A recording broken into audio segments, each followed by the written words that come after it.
ನಮಸ್ಕಾರ ಬಂಧುಗಳೇ, ಶುಕ್ರವಾರದ ಈ ದಿನ ಈ ಅದ್ಭುತ ಹಾಗೂ ಶಕ್ತಿಶಾಲಿ ಮಂತ್ರವನ್ನು ಶ್ರದ್ಧಾಭಕ್ತಿಯಿಂದ ಪಾರಾಯಣ ಅಥವಾ ಶ್ರವಣ ಮಾಡಿದರೆ ಸಮಸ್ತ ಸನ್ಮಂಗಳ ಫಲಗಳು ಪ್ರಾಪ್ತಿಯಾಗುತ್ತವೆ.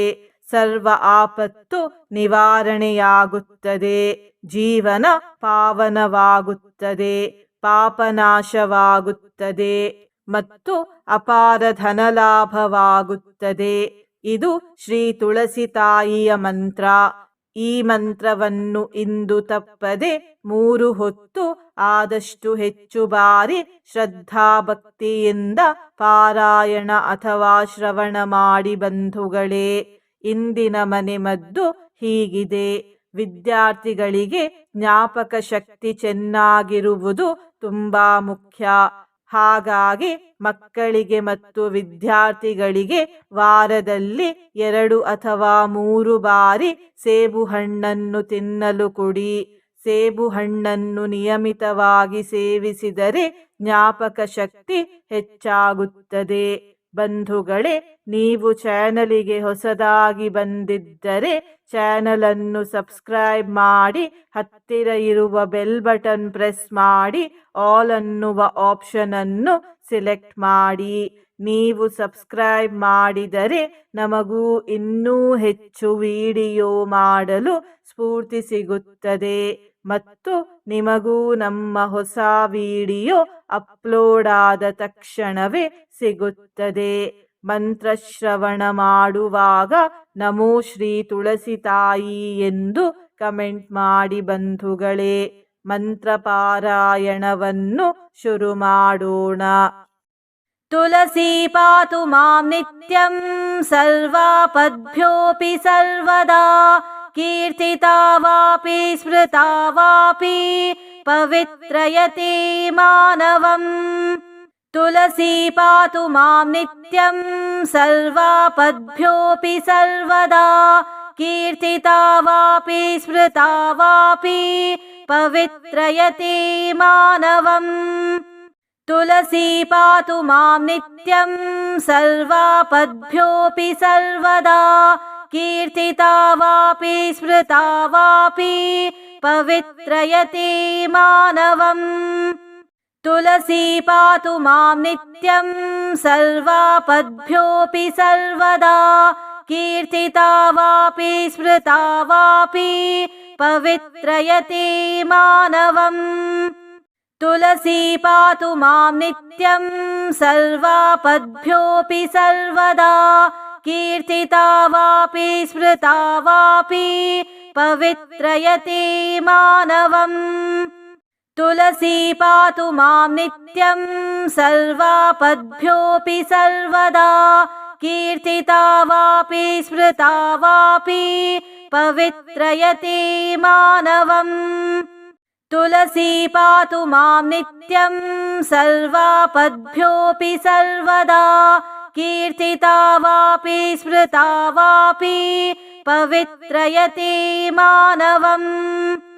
ತುಳಸಿ ಪಾತು ಮಾಂ ನಿತ್ಯಂ ಸರ್ವಾಪದ್ಭ್ಯೋಪಿ ಸರ್ವದಾ, ಕೀರ್ತಿತಾ ವಾಪಿ ಸ್ಮೃತಾ ವಾಪಿ ಪವಿತ್ರಯತೆ ಮಾನವಂ. ತುಳಸಿ ಪಾತು ಮಾಂ ನಿತ್ಯಂ ಸರ್ವಾಪದ್ಭ್ಯೋಪಿ ಸರ್ವದಾ, ಕೀರ್ತಿತಾ ವಾಪಿ ಸ್ಮೃತಾ ವಾಪಿ ಪವಿತ್ರಯತೆ ಮಾನವಂ. ತುಳಸಿ ಪಾತು ಮಾಂ ನಿತ್ಯಂ ಸರ್ವಾಪದ್ಭ್ಯೋಪಿ ಸರ್ವದಾ, ಕೀರ್ತಿತಾ ವಾಪಿ ಸ್ಮೃತಾ ವಾಪಿ ಪವಿತ್ರಯತೆ ಮಾನವಂ.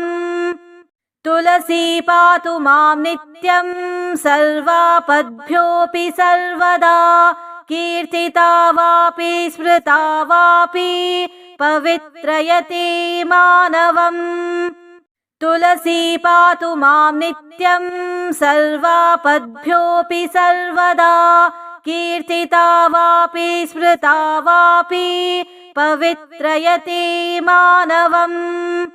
ತುಳಸಿ ಪಾತು ಮಾಂ ನಿತ್ಯಂ ಸರ್ವಾಪದ್ಭ್ಯೋಪಿ ಸರ್ವದಾ, ಕೀರ್ತಿತಾ ವಾಪಿ ಸ್ಮೃತಾ ವಾಪಿ पवित्रयते मानवम् तुलसी पातु मां नित्यं सर्वापद्भ्योऽपि सर्वदा कीर्तिता वापि स्मृता वापि पवित्रयते मानवम् तुलसी पातु मां नित्यं सर्वापद्भ्योऽपि सर्वदा कीर्तिता वापि स्मृता वापि पवित्रयते मानवम् तुलसी पातु मां नित्यं सर्वापद्भ्योऽपि सर्वदा कीर्तिता वापि स्मृता वापि पवित्रयते मानवम् तुलसी पातु मां नित्यं सर्वापद्भ्योऽपि सर्वदा कीर्तिता वापि स्मृता वापि पवित्रयते मानवम् तुलसी पातु मां नित्यं सर्वापद्भ्योऽपि सर्वदा कीर्तिता वापि स्मृता वापि पवित्रयते मानवम् तुलसी पातु मां नित्यं सर्वापद्भ्योऽपि सर्वदा कीर्तिता वापि स्मृता वापि पवित्रयते मानवम् तुलसी पातु मां नित्यं सर्वापद्भ्योऽपि सर्वदा कीर्तिता वापि स्मृता वापि पवित्रयते मानवम् तुलसी पातु मां नित्यं सर्वापद्भ्योऽपि सर्वदा कीर्तिता वापि स्मृता वापि पवित्रयते मानवम् तुलसी पातु मां नित्यं सर्वापद्भ्योऽपि सर्वदा कीर्तिता वापि स्मृता वापि पवित्रयते मानवम् तुलसी पातु मां नित्यं सर्वापद्भ्योऽपि सर्वदा कीर्तिता वापि स्मृता वापि पवित्रयते मानवम् तुलसी पातु मां नित्यं सर्वापद्भ्योऽपि सर्वदा कीर्तिता वापि स्मृता वापि पवित्रयते मानवम् तुलसी पातु मां नित्यं सर्वापद्भ्योऽपि सर्वदा कीर्तिता वापि स्मृता वापि पवित्रयते मानवम् तुलसी पातु मां नित्यं सर्वापद्भ्योऽपि सर्वदा कीर्तिता वापि स्मृता वापि पवित्रयते मानवम् तुलसी पातु मां नित्यं सर्वापद्भ्योऽपि सर्वदा कीर्तिता वापि स्मृता वापि पवित्रयते मानवम् तुलसी पातु मां नित्यं सर्वापद्भ्योऽपि सर्वदा कीर्तिता वापि स्मृता वापि पवित्रयते मानवम् तुलसी पातु मां नित्यं सर्वापद्भ्योऽपि सर्वदा कीर्तिता वापि स्मृता वापि पवित्रयते मानवम् तुलसी पातु मां नित्यं सर्वापद्भ्योऽपि सर्वदा कीर्तिता वापि स्मृता वापि पवित्रयते मानवम् तुलसी पातु मां नित्यं सर्वापद्भ्योऽपि सर्वदा कीर्तिता वापि स्मृता वापि पवित्रयते मानवम् तुलसी पातु मां नित्यं सर्वापद्भ्योऽपि सर्वदा कीर्तिता वापि स्मृता वापि पवित्रयते मानवम् तुलसी पातु मां नित्यं सर्वापद्भ्योऽपि सर्वदा कीर्तिता वापि स्मृता वापि पवित्रयते मानवम् तुलसी पातु मां नित्यं सर्वापद्भ्योऽपि सर्वदा कीर्तिता वापि स्मृता वापि पवित्रयते मानवम् तुलसी पातु मां नित्यं सर्वापद्भ्योऽपि सर्वदा कीर्तिता वापि स्मृता वापि पवित्रयते मानवम् तुलसी पातु मां नित्यं सर्वापद्भ्योऽपि सर्वदा कीर्तिता वापि स्मृता वापि पवित्रयते मानवम् तुलसी पातु मां नित्यं सर्वापद्भ्योऽपि सर्वदा कीर्तिता वापि स्मृता वापि पवित्रयते मानवम् तुलसी पातु मां नित्यं सर्वापद्भ्योऽपि सर्वदा कीर्तिता वापि स्मृता वापि पवित्रयते मानवम् तुलसी पातु मां नित्यं सर्वापद्भ्योऽपि सर्वदा कीर्तिता वापि स्मृता वापि पवित्रयते मानवम् तुलसी पातु मां नित्यं सर्वापद्भ्योऽपि सर्वदा कीर्तिता वापि स्मृता वापि पवित्रयते मानवम् तुलसी पातु मां नित्यं सर्वापद्भ्योऽपि सर्वदा कीर्तिता वापि स्मृता वापि पवित्रयते मानवम् तुलसी पातु मां नित्यं सर्वापद्भ्योऽपि सर्वदा कीर्तिता वापि स्मृता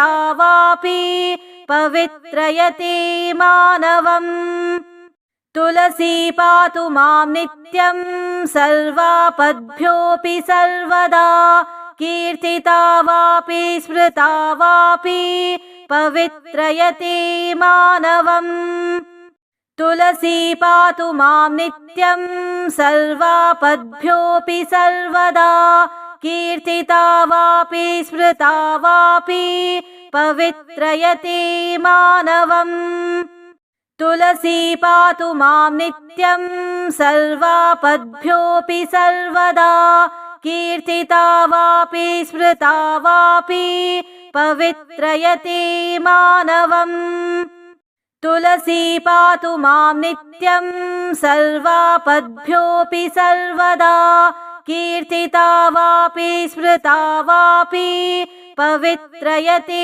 मानवम् तुलसी पातु मां नित्यं सर्वापद्भ्योऽपि सर्वदा कीर्तिता वापि स्मृता वापि पवित्रयते मानवम् तुलसी पातु मां नित्यं सर्वापद्भ्योऽपि सर्वदा कीर्तिता वापि स्मृता वापि पवित्रयते मानवम् तुलसी पातु मां नित्यं सर्वापद्भ्योऽपि सर्वदा कीर्तिता वापि स्मृता वापि पवित्रयते मानवम् तुलसी पातु मां नित्यं सर्वापद्भ्योऽपि सर्वदा कीर्तिता वापि स्मृता वापि पवित्रयते मानवम् तुलसी पातु मां नित्यं सर्वापद्भ्योऽपि सर्वदा कीर्तिता वापि स्मृता वापि पवित्रयते मानवम् तुलसी पातु मां नित्यं सर्वापद्भ्योऽपि सर्वदा कीर्तिता वापि स्मृता वापि पवित्रयते मानवम् तुलसी पातु मां नित्यं सर्वापद्भ्योऽपि सर्वदा कीर्तिता वापि स्मृता वापि पवित्रयते मानवम् तुलसी पातु मां नित्यं सर्वापद्भ्योऽपि सर्वदा कीर्तिता वापि स्मृता वापि पवित्रयते मानवम् तुलसी पातु मां नित्यं सर्वापद्भ्योऽपि सर्वदा कीर्तिता वापि स्मृता वापि पवित्रयते मानवम्। तुलसी पातु मां नित्यं सर्वापद्भ्योऽपि सर्वदा। कीर्तिता वापि स्मृता वापि पवित्रयते मानवम्। तुलसी पातु मां नित्यं सर्वापद्भ्योऽपि सर्वदा। कीर्तिता वापि स्मृता वापि पवित्रयते मानवम्। तुलसी पातु मां नित्यं सर्वापद्भ्योऽपि सर्वदा। कीर्तिता वापि स्मृता वापि पवित्रयते मानवम्। तुलसी पातु मां नित्यं सर्वापद्भ्योऽपि सर्वदा। कीर्तिता वापि स्मृता वापि पवित्रयते मानवम्। तुलसी पातु मां नित्यं सर्वापद्भ्योऽपि सर्वदा। कीर्तिता वापि स्मृता वापि पवित्रयते मानवम्। तुलसी पातु मां नित्यं सर्वापद्भ्योऽपि सर्वदा। कीर्तिता वापि स्मृता वापि पवित्रयते मानवम्। तुलसी पातु मां नित्यं सर्वापद्भ्योऽपि सर्वदा। कीर्तिता वापि स्मृता वापि पवित्रयते मानवम्। तुलसी पातु मां नित्यं सर्वापद्भ्योऽपि सर्वदा। कीर्तिता वापि स्मृता वापि पवित्रयते मानवम्। तुलसी पातु मां नित्यं सर्वापद्भ्योऽपि सर्वदा। कीर्तिता वापि स्मृता वापि पवित्रयते मानवम्। तुलसी पातु मां नित्यं सर्वापद्भ्योऽपि सर्वदा। कीर्तिता वापि स्मृता वापि पवित्रयते मानवम्। तुलसी पातु मां नित्यं सर्वापद्भ्योऽपि सर्वदा। कीर्तिता वापि स्मृता वापि पवित्रयते मानवम्। तुलसी पातु मां नित्यं सर्वापद्भ्योऽपि सर्वदा। कीर्तिता वापि स्मृता वापि पवित्रयते मानवम्। तुलसी पातु मां नित्यं सर्वापद्भ्योऽपि सर्वदा। कीर्तिता वापि स्मृता वापि पवित्रयते मानवम्। तुलसी पातु मां नित्यं सर्वापद्भ्योऽपि सर्वदा। कीर्तिता वापि स्मृता वापि पवित्रयते मानवम्। तुलसी पातु मां नित्यं सर्वापद्भ्योऽपि सर्वदा। कीर्तिता वापि स्मृता वापि पवित्रयते मानवम्। तुलसी पातु मां नित्यं सर्वापद्भ्योऽपि सर्वदा। कीर्तिता वापि स्मृता वापि पवित्रयते मानवम्। तुलसी पातु मां नित्यं सर्वापद्भ्योऽपि सर्वदा। कीर्तिता वापि स्मृता वापि पवित्रयते मानवम्। तुलसी पातु मां नित्यं सर्वापद्भ्योऽपि सर्वदा। कीर्तिता वापि स्मृता वापि पवित्रयते मानवम्। तुलसी पातु मां नित्यं सर्वापद्भ्योऽपि सर्वदा। कीर्तिता वापि स्मृता वापि पवित्रयते मानवम्। तुलसी पातु मां नित्यं सर्वापद्भ्योऽपि सर्वदा। कीर्तिता वापि स्मृता वापि पवित्रयते मानवम्। तुलसी पातु मां नित्यं सर्वापद्भ्योऽपि सर्वदा। कीर्तिता वापि स्मृता वापि पवित्रयते मानवम् तुलसी पातु मां नित्यं सर्वापद्भ्योऽपि सर्वदा कीर्तिता वापि स्मृता वापि पवित्रयते मानवम् तुलसी पातु मां नित्यं सर्वापद्भ्योऽपि सर्वदा कीर्तिता वापि स्मृता वापि पवित्रयते मानवम् तुलसी पातु मां नित्यं सर्वापद्भ्योऽपि सर्वदा कीर्तिता वापि स्मृता वापि पवित्रयते मानवम् तुलसी पातु मां नित्यं सर्वापद्भ्योऽपि सर्वदा कीर्तिता वापि स्मृता वापि पवित्रयते मानवम् तुलसी पातु मां नित्यं सर्वापद्भ्योऽपि सर्वदा कीर्तिता वापि स्मृता वापि पवित्रयते मानवम् तुलसी पातु मां नित्यं सर्वापद्भ्योऽपि सर्वदा कीर्तिता वापि स्मृता वापि पवित्रयते मानवम् तुलसी पातु मां नित्यं सर्वापद्भ्योऽपि सर्वदा कीर्तिता वापि स्मृता वापि पवित्रयते मानवम् तुलसी पातु मां नित्यं सर्वापद्भ्योऽपि सर्वदा कीर्तिता वापि स्मृता वापि पवित्रयते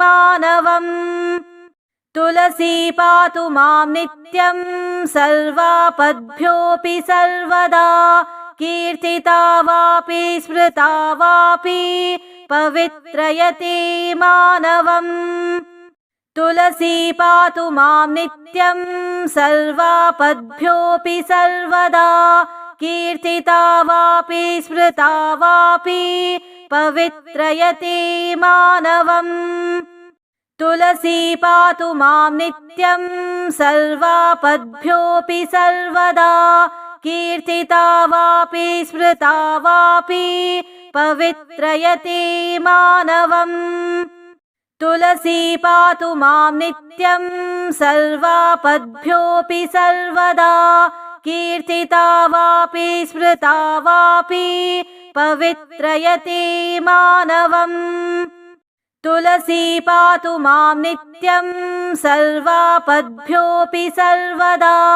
कीर्तिता वापि स्मृता वापि पवित्रयते मानवम् तुलसी पातु मां नित्यं सर्वापद्भ्योऽपि सर्वदा कीर्तिता वापि स्मृता वापि पवित्रयते मानवम् तुलसी पातु मां नित्यं सर्वापद्भ्योऽपि सर्वदा कीर्तिता वापि स्मृता वापि पवित्रयते मानवम् तुलसी पातु मां नित्यं सर्वापद्भ्योऽपि सर्वदा कीर्तिता वापि स्मृता वापि पवित्रयते मानवम् तुलसी पातु मां नित्यं सर्वापद्भ्योऽपि सर्वदा कीर्तिता वापि स्मृता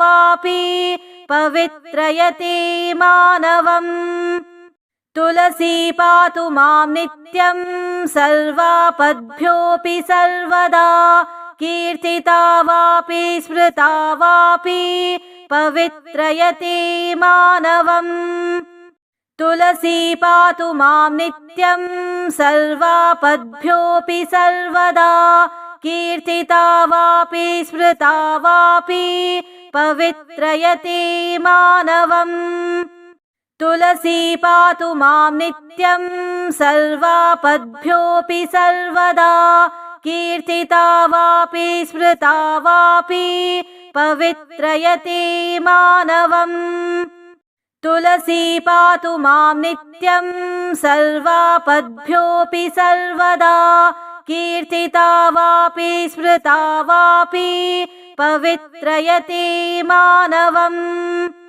तुलसी पातु मां नित्यं सर्वापद्भ्योऽपि सर्वदा कीर्तिता वापि स्मृता वापि पवित्रयति मानवम् तुलसी पातु मां नित्यं सर्वापद्भ्योऽपि सर्वदा कीर्तिता वापि स्मृता वापि पवित्रयति मानवम् तुलसी पातु मां नित्यं सर्वापद्भ्योऽपि सर्वदा कीर्तिता वापि स्मृता वापि पवित्रयति मानवम् तुलसी पातु मां नित्यं सर्वापद्भ्योऽपि सर्वदा कीर्तिता वापि स्मृता वापि पवित्रयति मानवम् तुलसी पातु मां नित्यं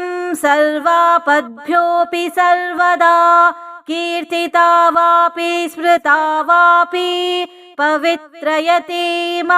तुलसी पातु मां नित्यं सर्वापद्भ्योऽपि सर्वदा कीर्तिता वापि स्मृता वापि पवित्रयति मानवम् तुलसी पातु मां नित्यं सर्वापद्भ्योऽपि सर्वदा कीर्तिता वापि स्मृता वापि पवित्रयति मानवम् तुलसी पातु मां नित्यं सर्वापद्भ्योऽपि सर्वदा कीर्तिता वापि स्मृता वापि पवित्रयति मानवम् तुलसी पातु मां नित्यं सर्वापद्भ्योऽपि सर्वदा कीर्तिता वापि स्मृता वापि पवित्रयति मानवम् तुलसी पातु मां नित्यं सर्वापद्भ्योऽपि सर्वदा कीर्तिता वापि स्मृता वापि पवित्रयति मानवम् तुलसी पातु मां नित्यं सर्वापद्भ्योऽपि सर्वदा कीर्तिता वापि स्मृता वापि पवित्रयति मानवम् तुलसी पातु मां नित्यं सर्वापद्भ्योऽपि सर्वदा कीर्तिता वापि स्मृता वापि पवित्रयति मानवम् तुलसी पातु मां नित्यं सर्वापद्भ्योऽपि सर्वदा कीर्तिता वापि स्मृता वापि पवित्रयति मानवम् तुलसी पातु मां नित्यं सर्वापद्भ्योऽपि सर्वदा कीर्तिता वापि स्मृता वापि पवित्रयति मानवम्